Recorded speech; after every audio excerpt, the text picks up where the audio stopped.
memiliki waktu jam kerja yang normal gitu ya. Jam kerja normal Anda memang kalau kita sebut di dalam istilah pekerja sip itu Anda mengalami extended work hour gitu ya. Anda mengalami jam kerja yang lebih panjang daripada pekerja lainnya. Oke, nah saran saya untuk hal ini pasti di sana Anda tidak sendirian dan ada pekerja, maksud saya ada perawat lain yang juga melakukan tugas ini secara bergantian seperti itu ya. Sehingga Anda tetap harus Anda dan supervisor Anda atau siapapun yang ada di HSE ada di sistem health environment itu dapat menyusun jadwal kerja yang lebih akomodatif gitu untuk Anda gitu ya. Jadi misalnya setelah Anda bekerja 12 jam extended work hours itu Anda harus tetap diberikan waktu beristirahat. Waktu beristirahatnya nanti silakan nanti dibicarakan ya dengan supervisor yang ada sehingga Anda tetap harus mengikuti ketentuan, Anda tidak mengalami kelelahan ya. Karena kalau Anda mengalami kelelahan itu risiko di di oil and gas itu sangat tinggi untuk mengalami kecelakaan kerja. Memang shifting di offshore itu memang beda. Memang beda. Saya banyak mendapatkan dari dokter-dokter yang kebetulan saya kerja di FKUI dan mereka sekolah di tempat saya nih orang-orang kedokterannya. Mereka mendapatkan shifting itu biasanya itu 3 minggu on, 1 minggu off. Tetapi 3 minggu on itu mereka bekerjanya 12 jam bekerja, 12 jam off. Jadi sebetulnya tetap ada jeda atau istirahatnya gitu. Materi pertama yang akan disampaikan oleh Dr. Nursaini Pumatasari MK FECOM. Beliau akan membawakan tentang antisipasi kelelahan perawat dalam pemberian asuhan perawatan pada pasien COVID-19. Ini penting sekali ya. Kemudian dilanjutkan materi kedua yang akan disampaikan oleh Ibu Ambar Wahyuningsi Rustam. Nanti akan membawakan tentang keselamatan kerja bagi perawat yang bekerja di fasilitas kesehatan. Luar biasa ya, materinya menarik kali ini. Senang sekali saya pada hari ini dapat share dengan teman-teman sekalian, baik yang di Indonesia maupun di luar Indonesia, yaitu materi yang akan saya share hari ini adalah antisipasi kelelahan perawat dalam pemberian asuhan keperawatan COVID-19. Saya Heni Permatasari, saya adalah sekretaris dari Himpunan Perawat Kesehatan Kerja Indonesia. Kita sering lupa bahwa sebenarnya kita itu sebagai perawat itu adalah pekerja, ya. Kita pekerja, kalau kita pekerja maka kita tidak bisa mengingkari bahwa kita adalah agregat berisiko. Kita agregat berisiko, kita lihat dari berbagai faktor, yaitu faktor biologi, gaya hidup, dan lingkungan. Kalau dari biologi, mesti teman-teman udah tahu bahwa kita memiliki jenis kelamin tertentu, usia tertentu, masa kerja, genetik gitu ya. Pekerja dengan jenis kelamin perempuan yang didominan oleh perawat itu kebanyakan perempuan, maksud saya memiliki kebutuhan khusus dibanding dengan pekerja laki-laki. Jadi pekerja perempuan itu mengalami menstruasi, kemudian melahirkan, bersalin, dan mengalami masa nifas yang nanti berpengaruh ketika mereka melakukan aktivitas kerja. Begitu juga dengan masa kerja, biasanya masa kerja untuk pekerja yang masih masa kerjanya relatif singkat itu memiliki kecenderungan untuk melakukan kesalahan atau mungkin mengalami kecelakaan kerja yang lebih tinggi dibandingkan dengan pekerja yang memiliki masa kerja lebih banyak. Begitu juga dengan gaya hidup, yaitu pola makan, aktivitas istirahat, aktivitas fisik ini berpengaruh dengan kehidupan sebagai pekerja. Kemudian lingkungan itu adalah nanti ada berbagai hazard yang ada di lingkungan tempat kerja kita. Ini nanti mungkin Ibu Ambar akan berbicara lebih banyak karena beliau adalah pakarnya. Tapi nanti lingkungan itu akan ada lingkungan yang berkaitan dengan hazard biologi, fisika, kimia, enviromechanical, kemudian kecelakaan kerja, dan ada lingkungan kerja nanti yang bersumber dari sistem shift. Nah, lingkungan kerja perawat, ini kan kita juga bisa melihat bahwa tidak ada tempat kerja dimanapun di seluruh dunia itu yang terbebas dari hazard. Ya. Saya yakin semua teman-teman sudah tahu bahwa kita punya hazard biologi, fisika, kimia, psikologi, kemudian kita juga memiliki hazard yang tadi sudah saya sebutkan, ergonomi dan kecelakaan kerja.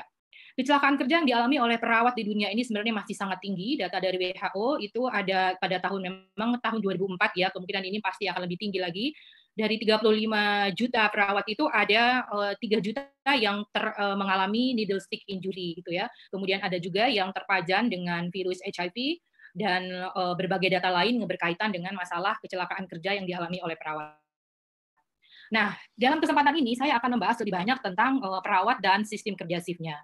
Jadi kalau kita lihat apa sih sebenarnya sistem shift yang selama ini dijalani oleh sebagian besar perawat ya, baik di sini di Indonesia maupun di seluruh dunia, kerja shift itu sebenarnya secara singkat kita sebutkan merupakan pekerjaan yang berlangsung di luar jam kerja standar, yaitu dari jam 8 sampai jam 4. Kalau kerja shift, maka kita akan memiliki jam kerja yang kemungkinan 2 shift atau kemungkinan 3 shift. Teman-teman saya yakin sudah paham dan itu memang diatur di dalam Undang-Undang Kemenaker. Apa sebenarnya dampak kerja shift terhadap pekerja terutama perawat? Kita ketahui bahwa kerja shift yang sebenarnya sejatinya itu melawan irama sirkadian itu akan berdampak terhadap kesehatan kita sebagai perawat. Yang akan berpengaruh pertama kali tentunya adalah kualitas tidur, kemudian fungsi pencernaan, fungsi kardiovaskuler, kemudian karena kita mungkin sering mengkonsumsi makanan pada saat shift malam atau shift sore, kita mungkin akan mengalami obesitas ya. Kemungkinan juga kita akan mengalami stres, masalah psikososial ketika kita bekerja sementara orang lain tidur atau istirahat. Ini pasti akan dialami atau pernah dialami oleh sebagian besar perawat. Kemudian salah satu masalah lain adalah terjadinya cedera yang kemungkinan diakibatkan karena penurunan kewaspadaan atau kelelahan yang mungkin dialami oleh pekerja shift yang nanti akan kita bahas. Ada masalah lain juga yaitu gangguan reproduksi, gangguan proses keluarga karena kemungkinan pekerja dibutuhkan oleh keluarga pada saat-saat tertentu. Misalnya anak kita sakit, suami kita sakit, sementara kita harus bekerja shift malam. Ini tentu menjadi gangguan proses keluarga. Masalah lain adalah kanker, bahkan kematian pekerja. Nah, ini semua masalah yang diakibatkan oleh sistem kerja shift ini akan meningkatkan tentunya pembiayaan kesehatan untuk pekerja perawat. Oke, kita kemudian beralih bahwa kita lihat sekarang ini dengan sistem kerja shift yang ada, kita melihat bagaimana tren masalah pandemi COVID-19 yang ada di Indonesia. Data terakhir yang saya dapatkan itu ada 16.006 orang yang kasus positif ya, sementara yang dirawat itu adalah 11.445. Jadi perawat sekarang merawat 11.445 pasien COVID yang tersebar di seluruh Indonesia. Nah, bagaimana sebenarnya gambaran tugas perawat sebagai pemberi pelayanan kesehatan dalam situasi pandemi COVID-19 ini?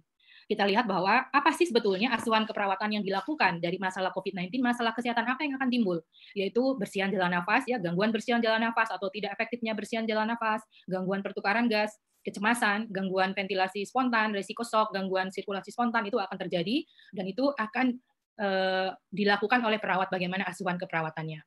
Kemudian shift dan jam kerja yang memanjang. Jadi karena terkait juga dengan aturan penggunaan alat pelindung diri, pemberian asuhan keperawatan, pencegahan dan mengontrol infeksi, sebagian besar rumah sakit membuat sistem shift ini pada masa pandemi ini menjadi lebih efektif, yaitu hanya menyediakan mungkin 2 shift atau ada 2 shift yang available untuk perawat dan petugas kesehatan lain, sehingga akan terjadilah jam kerja yang memanjang yang dialami oleh perawat. Atau perawat juga harus melakukan isolasi diri terkait dengan risiko pencegahan penularan penyakit COVID-19 ini. Nah, dari situ, apa sih masalah kesehatan yang akan dialami oleh perawat sehubungan dengan penanganan masalah COVID-19, terinfeksi COVID-19, kelelahan, mendapatkan stigma sebagai pembawa virus dari masyarakat, cemas, depresi, dan bahkan kematian. Kita akan melihat bagaimana dengan kelelahan. Kelelahan itu adalah disebut atau diartikan secara mudah dipahami adalah penurunan performa, kewaspadaan, dan berkurangnya kapasitas fisik dan mental untuk terus melanjutkan kegiatan yang harus dilakukan. Sehingga akhirnya terjadi penurunan kemampuan atau keengganan untuk merespon situasi. Kita bisa menggambarkan bagaimana kalau kita sudah berada pada situasi lelah, sementara kita tetap harus beraktivitas. Kita menjadi tidak awas, bahkan mungkin melakukan kecelakaan, dan kita tidak cermat ketika melakukan pekerjaan. Penyebabnya ada beberapa faktor, ada beban kerja yang memanjang, lebih lama, lebih besar, ya, sistem kerja shift dan kurangnya istirahat, secara singkat saya sebutkan di sini, lingkungan kerja, perawat yang bekerja pada suhu yang dingin, misalnya di ICU, atau juga perawat yang bekerja di tempat yang panas, misalnya perawat-perawat di komunitas, ya, atau perawat-perawat di vaskes primer yang belum dilengkapi dengan fasilitas pendingin udara. Kemudian kondisi internal pekerja, misalnya kondisi fisiknya, penyakit yang ada, dan kondisi kesehatan lain, yang dimiliki oleh pekerja ini adalah penyebab terjadinya kelelahan. Sedangkan jenis kelelahan sendiri kita bisa lihat di sini ada berdasarkan waktu, tipe, dan lokasi. Jadi untuk waktu itu ada kelelahan akut, ada kelelahan kronis, ada kelelahan fisik, kelelahan mental, kelelahan otot, dan atau kelelahan lain dari muskuloskeletal dari bagian tubuh yang lain.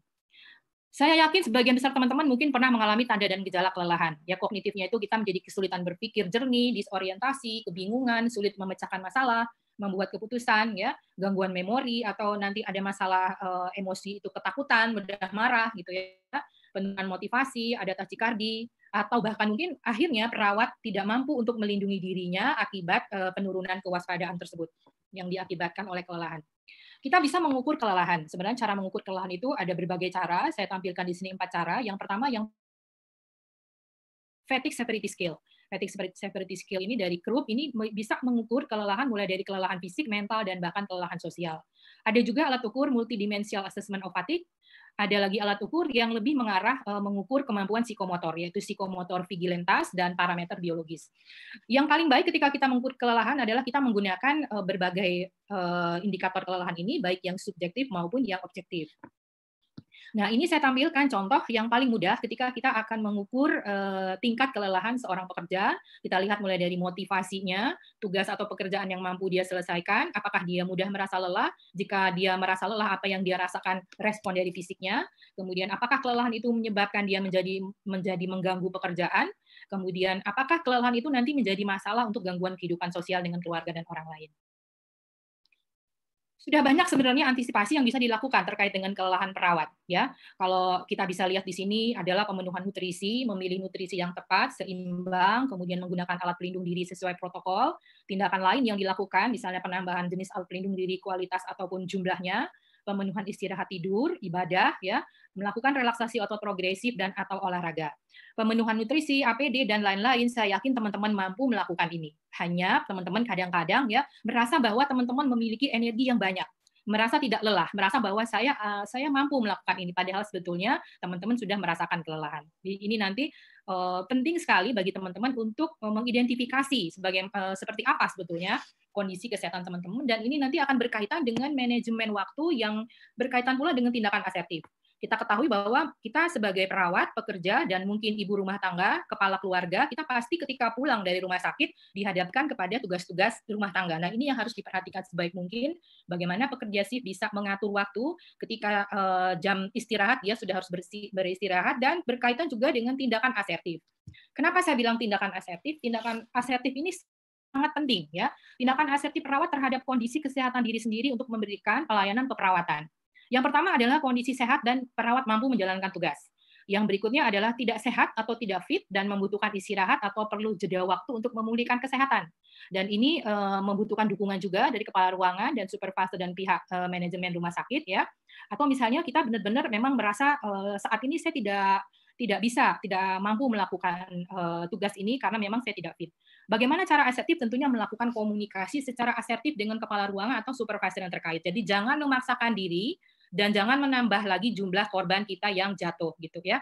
Jadi komunikasikan bahwa saya tidak sehat hari ini dan silakanlah untuk mencari pengganti. Atau saya butuh istirahat dulu selama beberapa menit gitu ya untuk kemudian melanjutkan tindakan. Jadi asertif ini sangat penting ketika kita menjalankan tugas melakukan perawatan, terutama pada saat ini perawat sebagai garda terdepan gitu ya. Memang akhirnya perawat harus memelihara kesehatan dirinya, kesehatan fisik dan kesehatan mental. Ya, kalau kesehatan fisik saya yakin teman-teman sudah banyak punya kemampuan terkait dengan kesehatan fisik ya, mulai dari penggunaan APD, kemudian bagaimana menjaga jarak, kemudian pentingnya adalah kesehatan mental kita. Jadi kesehatan mental ini terutama kita menguatkan diri kita, bagaimana kita harus melakukan tindakan ini yang berkaitan dengan psikososial kita. Saya menyoroti manajemen stres ya sebagai upaya yang paling mudah sebenarnya dan perawatan diri untuk perawat selama pandemi COVID-19 ini. Jadi kita harus melihat, mengakui bagaimana reaksi kita sebagai seorang perawat. Apakah kita memang siap, tidak siap, sedang stres atau cemas gitu. Kemudian jangan mengabaikan status kesehatan dan pahami sinyal kondisi kurang fit. Karena sebagian besar perawat memaksakan diri dengan keadaan yang mungkin dia tidak fit ya, tidak sehat, tapi kemungkinan hal-hal yang tadi ada faktor psikologi di tempat kerja, tidak bisa berkomunikasi dengan supervisor dengan baik, akhirnya dia tetap kerja dan menimbulkan masalah. Manajemen stres dilakukan, kemudian kita juga sebagai umat beragama melakukan ibadah, ya, kita juga dapat melakukan olahraga ringan, mendengarkan musik, dan satu kunci lainnya adalah mengurangi paparan dengan media sosial. Karena melihat media sosial itu akan membuat kita menjadi stres, ya. Kemudian tetap rileks dan mempertahankan kontak dengan keluarga dan orang-orang yang Anda sayangi, kita bisa menggunakan teknologi di sini, ya. 5 menit lagi, Bu. Nah, oke, jadi saya simpulkan bahwa untuk manajemen kelelahan ini kita harus memprioritaskan tidur 15-20 menit setelah 2-3 jam aktivitas kegiatan di luar pekerjaan utama, ya, mengatur diri, manajemen waktu, entah Anda sebagai pekerja shift, ibu rumah tangga, kepala keluarga, siasati dampak sirkadian ini dengan menggelapkan ruangan tidur ketika Anda sudah kembali ke rumah, ya, menghindari minum-minum kafein, ya, melakukan olahraga ringan, dan ini saya pesankan untuk mungkin bisa diterapkan melakukan shift yang humanis, yaitu dengan pola 2 pagi, 2 siang, 2 malam, dan 2 hari istirahat. Atau 2 pagi, 2 siang, 2 malam, ya, 3 hari malam, dan kemudian ada 2 hari istirahat. 2 kali 24 jam istirahat. Tapi memang itu tidak bisa terlaksana, teman-teman, kalau tidak ada manajemen komitmen dari rumah sakit. Ya, sehingga teman-teman dan kita semua harus berusaha melakukan komunikasi, ya, memfasilitasi supaya pihak manajemen ini menyediakan apa yang kita butuhkan. Mengerti apa yang kita lakukan, mengerti kebutuhan kita. Memang ini harus didiskusikan dengan pihak manajemen rumah sakit. Itu saja dari saya, semoga bermanfaat. Assalamualaikum warahmatullahi wabarakatuh. Selamat siang. Memperkenalkan mengenai Perhimpunan Perawat Kesehatan Kerja Indonesia. Saya yakin sebagian dari Anda mungkin baru mendengar apa itu Perawat Kesehatan Indonesia. Gitu. Hari ini saya akan berbicara, akan berdiskusi dengan Anda mengenai keselamatan kerja bagi perawat yang bekerja di fasilitas kesehatan. Kita tahu bahwa bahwa kesehatan kerja Indonesia itu biasanya adalah perawat-perawat yang bekerja di perusahaan. Tetapi pada kesempatan ini kita akan berbicara mengenai keselamatan kerja, tetapi pada kelompok pekerja perawat yang bekerjanya di fasilitas kesehatan. Jadi kita tahu bahwa kita semua adalah seorang perawat dan seorang pekerja. Ini saya. Jadi saya saat ini jadi Ketua Himpunan Perawat Kesehatan Kerja sampai dengan tahun ini juga harus ganti. Sama mungkin dengan DPP PPNI. Saya pernah beberapa tahun bekerja di perusahaan. Saat ini saya menjadi staf pengajar di Fakultas Kedokteran di UI. Bidang saya adalah kedokteran kerja. Next. Saudara sekalian, slide ini saya ingin menampilkan bahwa profesi perawat itu adalah profesi yang mobile, di mana pada tahun 1999 itu perawat itu ya seseorang yang memiliki pengetahuan dan keterampilan dan kewenangan untuk memberikan asuhan keperawatan berdasarkan ilmu dan kiat yang dimilikinya. Tetapi pada tahun berikutnya itu sudah berubah definisinya menjadi telah lulus perawat baik dari luar negeri maupun dari dalam negeri. Dan ini kemudian berubah kembali, next berikutnya, diatur oleh Undang-Undang tahun nomor 38 2014 bahwa perawat itu sudah lulus pendidikan tinggi. Yang disebut dengan pendidikan tinggi itu artinya adalah high school ke atas. Jadi SMA ke atas itu adalah baru diakuin sebagai profesi nurse. Nah, dalam hal ini perawat itu dibagi menjadi dua juga, bahwa yang dengan lulusan vokasi atau paling rendah pendidikannya D3 itu disebut dengan perawat vokasi, sedangkan yang lulusan profesi keperawatan S1 dan program spesialis itu adalah perawat profesi. Dan saya senang sekali dengan perkembangan ini karena ini analog atau sama dengan profesi medis yang lain, yaitu dokter. Cuma di kedokteran itu tidak ada vokasi. Kemudian kenapa sih saya sampaikan di sini? Karena kita akan bicara mengenai keselamatan kerja bagi perawat, di mana perawat ini kita tidak membedakan apakah dia perawat vokasi atau profesi, tetapi saya ingin menuju ke tugas dan perannya perawat di dalam memberikan pelayanan kesehatan di fasilitas pelayanan kesehatan. Next. Kita tahu ini berdasarkan dari Permenkes nomor 26 tahun 2019 ya, menindaklanjuti pelaksanaan Undang-Undang nomor 38 2014 tentang keperawatan, maka tugas perawat adalah sebagai berikut. Next, Pak Erwin. Tugas perawat itu menurut saya Anda semuanya sudah tahu. Yang utama adalah pemberi asuhan keperawatan, konselor, pengelola pelayanan kesehatan, kemudian melaksanakan tugas berdasarkan pelimpahan dan kewenangan, kemudian pelaksana tugas dalam keterbatasan tertentu. Untuk yang terakhir saya sebutkan tadi, itu saya sudah melakukan pelatihan-pelatihan terhadap perawat di daerah terpencil, di remote area, mungkin sudah dari tahun 2010 sampai dengan 2018, itu mungkin sudah ratusan perawat di daerah terpencil yang kita latih bagaimana melakukan pelayanan pengobatan. Dan yang terakhir adalah tugas perawat profesional sebagai peneliti. Ini tentunya apabila memenuhi persyaratan-persyaratan sebagai peneliti. Nah, saudara sekalian, sesuai dengan tugas perawat, maka kewenangan perawat itu juga menjadi, next Pak Erwin, kewenangan perawat itu juga terlihat di sini. Itu praktek perawat pada fasilitas kesehatan tingkat 1, 2, dan 3. Ini karena tahun 2010 disebut tingkat 1, 2, dan 3. Mungkin saat ini kita bisa sebutnya adalah FKTP dan FKRL. Tindak lanjut. Nah, kemudian areanya melaksanakan perawatan untuk individu, keluarga, kelompok, dan masyarakat, serta yang terbawah, melaksanakan asuhan keperawatan, melakukan upaya promotif, preventif, pemulihan, dan pemberdayaan masyarakat, serta melakukan tindakan keperawatan yang komplementer. Slide berikutnya ini sebetulnya adalah ingin menunjukkan aktivitas contoh-contoh aja kewenangan perawat di bidang upaya kesehatan perorangan. Anda bisa lihat sendiri, ini di sini sampai dengan hampir 10 item yang bisa dilaksanakan. Demikian juga pada tugas pemberi asuhan di bidang kesehatan masyarakat. Next.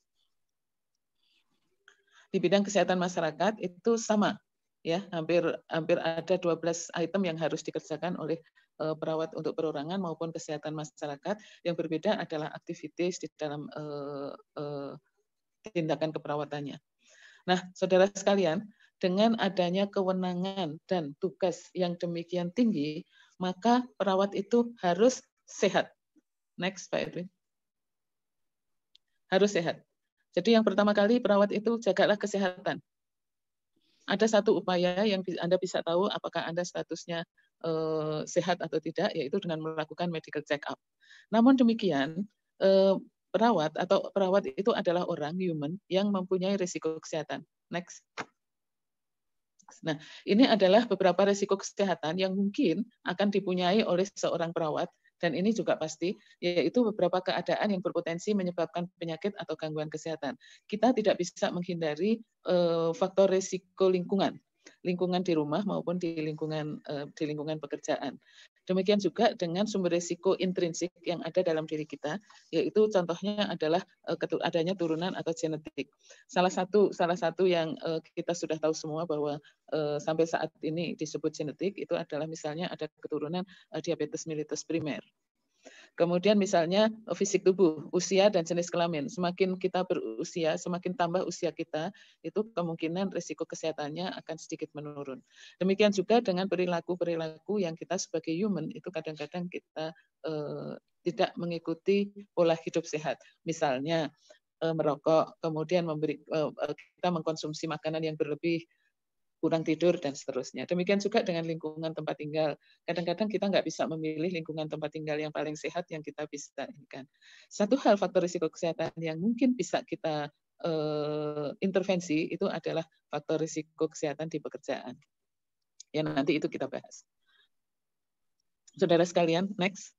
Untuk mencegah penyakit itu apabila risiko kesehatan yang saya sampaikan tadi itu tidak mungkin dihilangkan, maka harus dikendalikan supaya risiko kesehatannya itu seminimum mungkin. Nah, bagaimana caranya nanti kita akan bahas di belakang.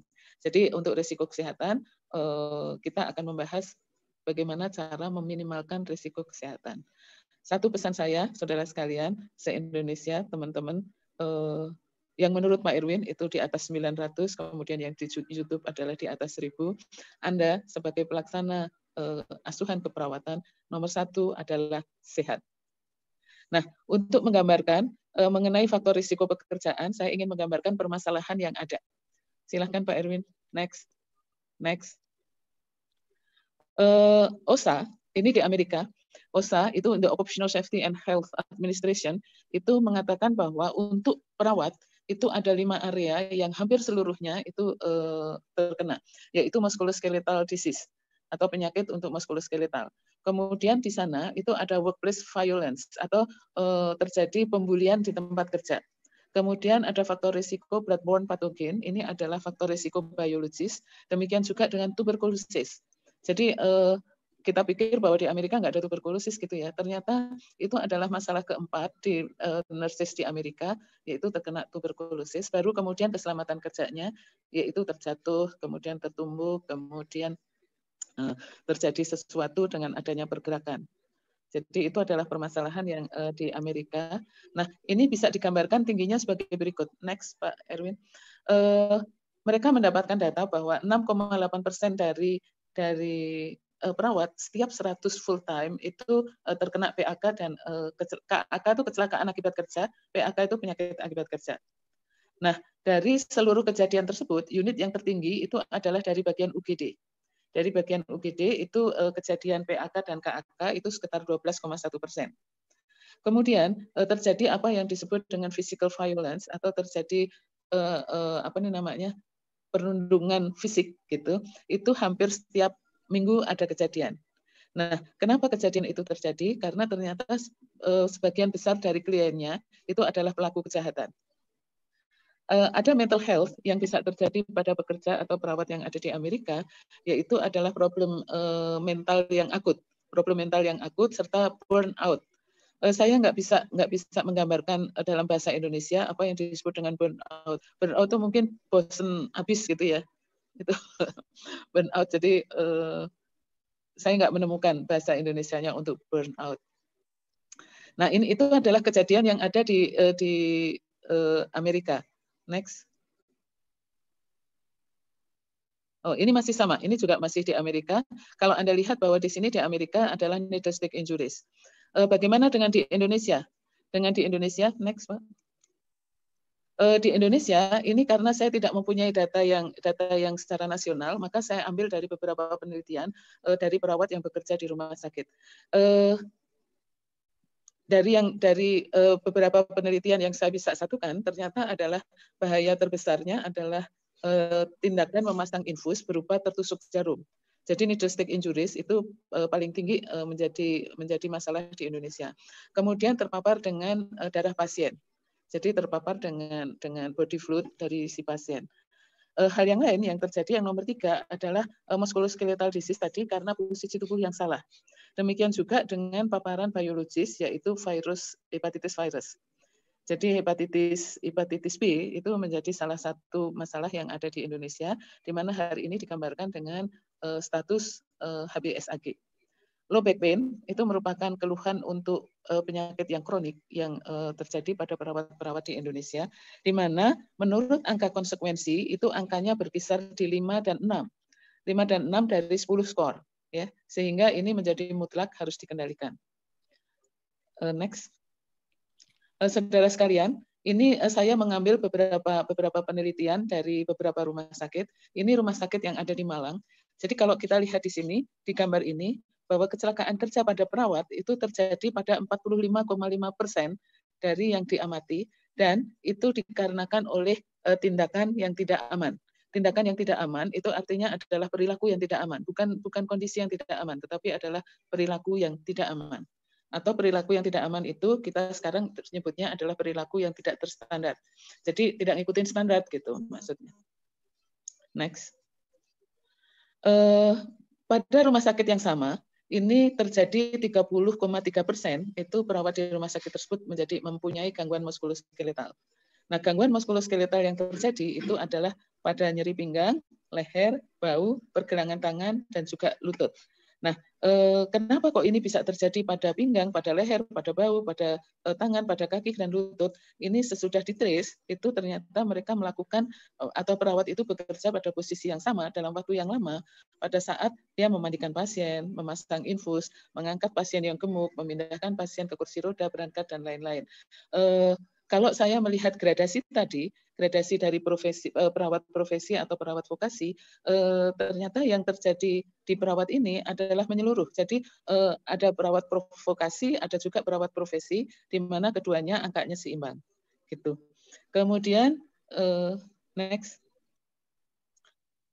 Salah satu penelitian yang ada di Sulawesi, kita pikir bahwa di Sulawesi atau di tempat lain, di tempat yang lebih kecil itu lebih tidak banyak kecelakaan. Ternyata kecelakaan kerja itu lebih tinggi, yaitu hampir 50,6%. Jadi kecelakaan kerja yang terjadi pada perawat itu hampir separuh dari perawat itu mengalami kecelakaan kerja. Next. Nah, saudara sekalian, kalau kita lihat di sini, ternyata yang paling tinggi mengalami kecelakaan kerja itu adalah di poli anak. Mungkin anak-anak pada resek ya. Jadi dari 50,6 tadi itu yang tertinggi kecelakaan kerjanya itu adalah di poli anak. Kemudian yang kedua adalah di UGD. Jadi di UGD ini adalah tempatnya. Nah, apa saja sih kecelakaan kerja yang terjadi? Next. Jadi kecelakaan kerja yang terjadi itu sebagian besar itu adalah tertusuk jarum, yaitu sebesar 46,8%. Sesudah tertusuk jarum, itu mereka teriris dengan benda tajam. Jadi terjadi sayatan karena benda-benda tajam. Ini adalah kecelakaan kerja yang terjadi di perawat yang ada di rumah sakit tersebut. Salah satu hal yang sebetulnya ingin atau perilaku yang diharapkan adalah mereka bekerja dengan menggunakan alat pelindung diri. Nah, kita lihat bagaimana sih perilaku mereka menggunakan alat pelindung diri. Next. Kalau saudara lihat dari gambar ini, dari tabel ini, kita bisa melihat bahwa perawat yang menggunakan alat pelindung diri pada saat dia bekerja selalu itu hanya 1,2%. Bahkan 8,4% itu jarang menggunakan. Alhamdulillah tidak ada yang tidak pernah menggunakan. Selebihnya itu adalah sering atau biasa. Jadi yang sering menggunakan sekitar 62%. Ini adalah gambaran mengenai perlakuan perlindungan diri. Next. Yang saya sampaikan tadi itu adalah gambaran-gambaran permasalahan mengenai keselamatan kerja yang berupa kecelakaan kerja. Saya ingin menggambarkan penelitian yang lain yang berupa penyakit-penyakit kronik yang bisa terjadi pada perawat-perawat yang bekerja di fasilitas kesehatan. Di sini Anda bisa melihat bahwa status HBsAg positif itu di Mataram itu 13,6%. Di Mataram itu di NTB, ya, di Mataram itu di sekitar 13,6%. Kemudian di Jakarta, ini kita lihat bedanya di Jakarta, itu petugas di puskesmas itu prevalence status HBsAg positif itu 4,4%. Saudara sekalian, HBsAg positif ini menunjukkan bahwa perawat tersebut sudah terkena dengan hepatitis B. Nah, Anda jangan merupakan salah satu di antaranya, ya. Yang kedua, gangguan mental, sebelumnya Pak. Ya, gangguan mental emosional pada perawat di penelitian di salah satu rumah sakit besar di Jakarta, rumah sakit besar ini ya. Jadi ada GME itu sekitar 17,7% perawat itu menderita gangguan mental emosional. Jadi Anda bisa bayangkan di sini, artinya 1 dari 5 perawat yang bekerja di rumah sakit tersebut menderita gangguan mental emosional. Kemudian 4 rumah sakit di Jakarta yang kebetulan rumah sakit ini rumah sakit pada penderita-penderita yang mempunyai probabilitas berat lah, penderita dengan terminal case gitu ya. Itu 70,6% itu menderita insomnia. Dari 70,1%, 11,9-nya itu insomnia berat. Dan ini itu berhubungan dengan kerja shift. Kemudian satu hal lagi yang juga kita melakukan penelitian terhadap penurunan tingkat kewaspadaan pada pekerja yang shift malam itu di salah satu rumah sakit swasta besar di Jakarta itu pada orang-orang yang bekerja malam hari terjadi 71,1% kesalahan di dalam menerima instruksi. Ya, dengan demikian rumah sakit tersebut salah satu jalan keluarnya kalau menginstruksikan pada pagi menjelang pada petugas pekerja malam itu menggunakan teknik yang berbeda, yaitu dia harus mengulang apa yang disampaikan. Ini adalah hasil-hasil penelitian. Next. Nah, ini yang saya gambarkan di sini, ini adalah gambaran dari PPNI. Ini juga merupakan suatu risiko pekerjaan. Risiko pekerjaan sampai dengan kematian. Kalau saya tidak salah, sampai dengan hari ini sudah ada 18 perawat yang meninggal karena COVID. Ya. Dan BPJS-TK itu setuju bahwa perawat yang bekerja karena COVID itu adalah PAK atau KAK. PAK penyakit akibat kerja atau kecelakaan akibat kerja. Dengan demikian, workplace safety itu adalah mutlak untuk perawat. Jadi harus dilaksanakan dan harus dipenuhi baik oleh perawat maupun oleh pengelola. Saudara sekalian, saya ingin bicara tentang sedikit risiko lingkungan kerja. Di sini saya ingin menggambarkan apa itu yang disebut dengan hazard, apa itu yang disebut dengan risk. Hazard itu adalah bahaya potensial, sedangkan risk itu adalah akibatnya, efeknya, atau gangguan yang bisa terjadi. Jadi kalau di sini kita harus melihat sesuatu itu antara hazard dengan risikonya. Hazard itu bisa 5 atau sampai dengan 6 hal yang bisa terjadi di lingkungan kerja pada pekerja perawat, yaitu lingkungan fisik, lingkungan kimia, ergonomik, psikososial, biologis, dan juga kecelakaan kerja yang mempunyai risiko terhadap kesehatan maupun keselamatannya. Tadi mungkin Bu Heni sudah secara sepintas itu memperlihatkan. Ini contoh bahaya fisik, yaitu adanya getaran, bising, radiasi, suhu yang ekstrem, kemudian tekanan. Ini saya masukkan tekanan ini saya masukkan karena sebagian dari perawat itu melakukan perawatan pada terapi hiperbarik. Jadi untuk hiperbarik itu ada tekanan tinggi maupun tekanan yang rendah. Ya, Anda bisa lihat. Untuk bahaya kimia itu juga terjadi pada ruang operasi, ruang pembedahan, desinfektan, juga alat kerja yang kita sering gunakan, misalnya yang berhubungan dengan merkuri. Kemudian bahaya kimia, ini masih kimia, next. Bahan kimia juga itu bisa terjadi di lingkungan kerja yang tidak terlihat. Yang tidak terlihat contohnya adalah formaldehid. Formaldehid itu biasanya berasal dari furniture yang ada di tempat kita. Nah, untuk di Indonesia itu sebetulnya golongan kimia itu ada lebih dari 150.000 tipe bahan kimia. Ini adalah faktor risiko biologik. Ada bakteri, ada virus, ada jamur, ada binatang, ada tanaman, dan yang paling baru itu adalah yang berwarna merah, yaitu coronavirus. Ya. Kemudian untuk yang faktor risiko golongan fisiologik atau ergonomik, Anda bisa lihat di sini. Desain tempat kerja, beban kerja, gerakan berulang, kerja shift, long working hours, itu juga merupakan salah satu faktor risiko ergonomik maupun fisiologik. Untuk kecelakaan kerja, salah satunya adalah bagaimana Anda bisa tertusuk jarum karena transportasi perjalanan jarum dan benda tajam yang tidak terstandar. Bisa juga Anda terpleset karena lingkungan kerja yang licin. Atau Anda juga mengangkat pasien dan kemudian bekerja tanpa menggunakan prinsip-prinsip yang terstandar, artinya mengangkat yang tidak baik dan seterusnya. Saudara sekalian, yang saya gambarkan di sini adalah bahaya psikososial. Itu saya tidak mendapatkan datanya yang untuk perawat gitu, tetapi ada datanya untuk yang bidan. Nah, ini adalah golongan psikososial yang untuk bidan. Anda boleh lihat di gambarnya, ya, di gambarnya itu ada 33% itu bidan menderita depresi. Mungkin ini tidak terlalu jauh juga dengan kita. Dan kemudian ada 83 yang burnout. Dan 67% yang burnout tersebut itu berhubungan dengan pekerjaannya. Jadi itu adalah yang terjadi. Dan untuk negara-negara maju itu faktor fisik, biologik, dan kimia itu sudah bisa dikendalikan. Dan mereka lebih banyak faktor ergonomik dan psikososial. Gitu. Ini adalah beberapa contoh mengenai faktor risiko di rumah sakit. Terus, next. Ini adalah di area kerja di pelayanan pasien di rumah sakit. Next. Ini di tempat penunjang.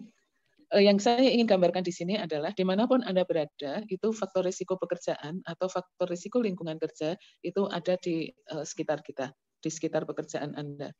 Apa akibatnya? Akibatnya adalah ini. Apa risikonya? Next. Ini adalah beberapa risiko yang bisa saya gambarkan karena penyebab yang ada di samping kiri dan ini yang ada di samping kanan.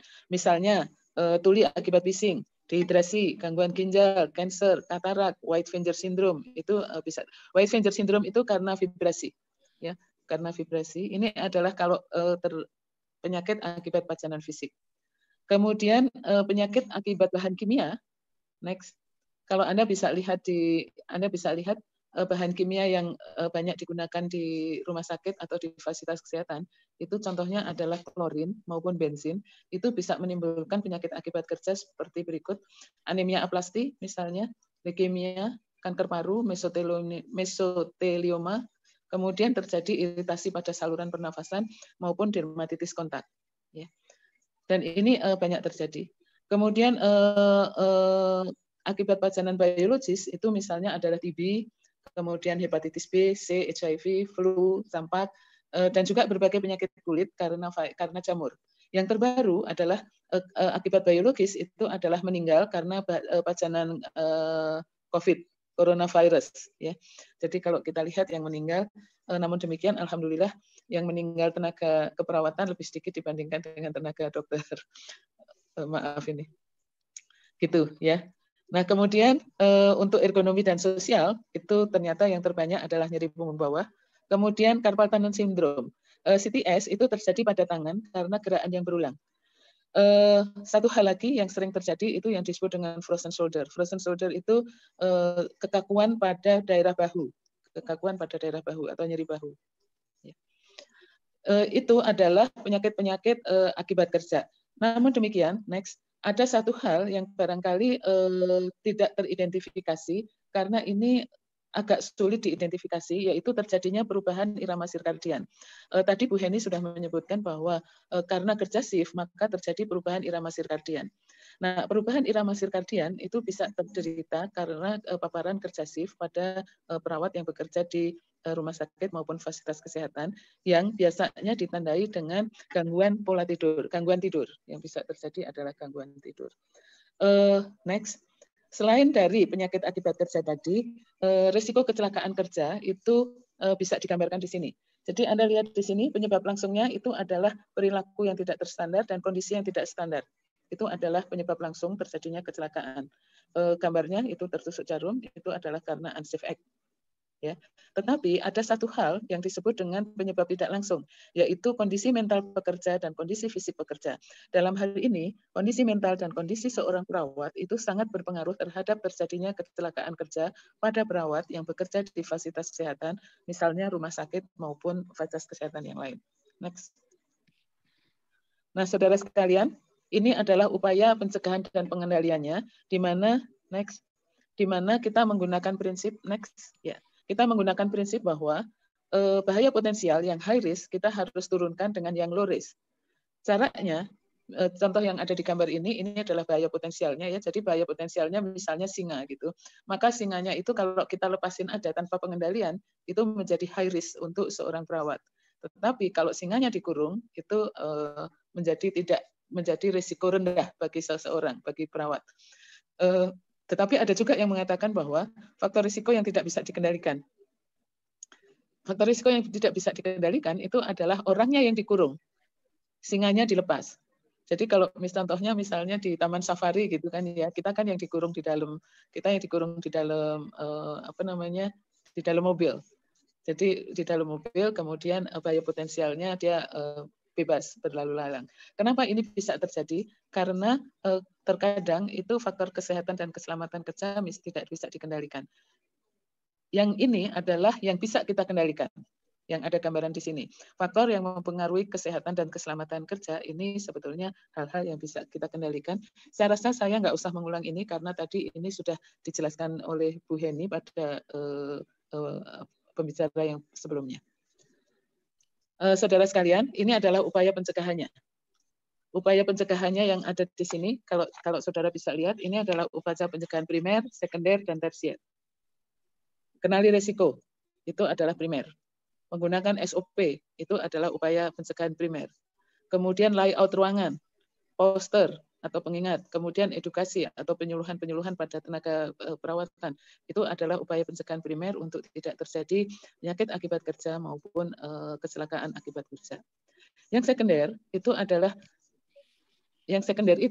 contohnya adalah melakukan vaksinasi hepatitis B, penyiapan APD, medical check up, cuci tangan. Nah, ini adalah pencegahan yang sekunder. Kalau saudara lihat, sebetulnya pencegahan primer itu lebih banyak dilakukan oleh pengelola pelayanan kesehatan, sedangkan pencegahan sekunder itu adalah 90% ini adalah partisipasi Anda. Partisipasi Anda. Dan tersier itu apabila ada regulasinya. Nah, untuk di Indonesia, ini adalah regulasi-regulasi yang sudah ditetapkan oleh regulator. Terutama adalah yang saya kasih merah, yaitu Permenkes nomor 66 tahun 2016 itu mengenai K3 di rumah sakit. Kemudian Permenkes nomor 52 tahun 2018 itu mengenai K3 di fasilitas pelayanan kesehatan. Saudara sekalian, Anda lebih baik dibuka ini dan kemudian baca petunjuk pelaksanaannya, karena di situ akan lebih jelas apa sih yang bisa Anda lakukan untuk melindungi diri sendiri atau untuk melindungi keselamatan kerja kita sebagai pekerja perawat. Gambar ini saya ingin menunjukkan bahwa saudara itu mutlak harus melakukan medical check up setiap tahun, karena ini dilindungi oleh undang-undang. Jadi peraturan Menaker Trans nomor 2 tahun 80, setiap pekerja itu harus melakukan pemeriksaan kesehatan sebelum kerja, pemeriksaan berkala, dan pemeriksaan kesehatan khusus. Nah, ini yang harus menjadi penyandang dana itu sebetulnya adalah fasilitas kesehatan tersebut. Jadi jangan Anda medical check up itu kemudian takut. Saya percaya sebagian dari Anda tidak pernah melakukan medical check up. Salah satu hal yang sering saya tanyakan kenapa tidak pada melakukan medical check up adalah karena mereka dekat dengan dokter. Nah, kemudian ini untuk diri Anda. Kemudian untuk pengendalian bahaya potensial di lingkungan kerja yang Anda lihat di gambar ini, Anda bisa mengikuti bagaimana pengendalian kerja di lingkungan kerja dari substitusi, isolasi, ventilasi, alat pelindung diri, yang ini juga sudah diatur menurut Permenkes nomor 70 tahun 2017 mengenai standar kesehatan lingkungan kerja. Saudara sekalian, ini juga jarang dilakukan oleh fasilitas pelayanan kesehatan. Nggak usah yang swasta, yang negeri pun belum tentu melakukan ini. Jadi saudara juga harus tidak boleh ignore terhadap lingkungan yang ada di tempat kerja Anda. Next, bagaimana untuk tindakan asuhan keperawatan? Anda bisa melihat di sini, apa sih yang harus dilakukan? Yang harus Anda lakukan, Anda harus sehat. Yang kedua, Anda harus membudayakan perilaku K3 yang benar. Harus mengikuti pelatihan pencegahan infeksi. Harus mengikuti SOP. Harus melakukan medical check up. Harus melakukan vaksinasi. Harus mengikuti pembinaan sarana prasarana dan seterusnya. Kemudian Anda juga harus mempunyai pengetahuan tentang P3. Ya, P3 itu adalah bahan berbahaya beracun. Selain dari diri Anda, maka lingkungan fisik juga perlu Anda kerjakan. Yang saya tuliskan ini adalah beberapa contoh. Jadi contohnya misalnya batasi jumlah petugas yang ada di lingkungan pasien di tempat Anda. Kemudian setiap pasien mempunyai ruang tersendiri, pastikan ruang udara cukup bagus. Kemudian penuhilah TLV, nilai ambang batas dari lingkungan kerja yang ada, dan lakukanlah evaluasi untuk rekomendasi dan perbaikan lingkungan. Ini adalah yang bisa kita kerjakan untuk Anda. Sedangkan untuk K3 di dalam prosedur pelayanan asuhan keperawatan, sekali lagi bekerja sesuai dengan SOP, pakailah APD, ikutin pelatihan, kemudian budayakan perilaku K3. Kalau Anda di dalam melakukan tindakan asuhan keperawatan Anda memenuhi ini, insya Allah Anda tingkat keselamatannya itu baik. Contoh misalnya bekerja sesuai dengan SOP adalah bagaimana Anda men-treat jarum. Jadi Anda melakukan recapping-nya itu seperti apa, gitu ya. Kemudian bagaimana Anda menggunakan alat pelindung diri, bagaimana Anda mencuci tangan.